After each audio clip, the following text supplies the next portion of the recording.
I'm Genevieve, your healthy dancer, and right now I just want to show you a couple tips for getting into a proper squat. Sometimes a squat can be a really unnatural position for dancers because we're so used to doing everything upright.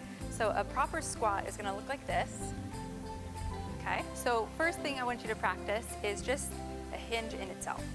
How do we just get used to the upper body having this pitching forward motion? And then after you get into the hinge position now, practice bending those knees, and then you're going to bring the chest up just a little bit. So again, breaking a complex motion into separate individual parts. So pitching forward, bending your knees slightly, and then I also recommend doing this with a TheraBand. This is going to help keep your knees properly tracking in between your hips and your ankles. So again, you should break down that movement.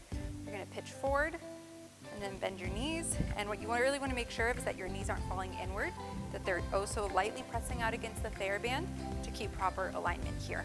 If you find that you're falling back when you're doing a squat, it means that there's too much weight in your heels. You need to push that weight a little bit more forward into your toes. Think of there being two little anchors on your big toe and your little toe, and you're just simply shifting forward into there. You can also bring your arms into an overhead position. This is going to help pull your body weight a little bit forward if you're naturally rocking back to your heels. If you're finding that when you squat, your heels are popping off the ground, most likely means you have a calf tightness. So a way to get around this while you train your squat is just to use a small board. Again, arms up overhead, light squat, knees slightly pressing out, abs engaged, chest up. So that's a great way to practice some of those basic squat moves, which are going to be a good foundational step for the rest of your exercises.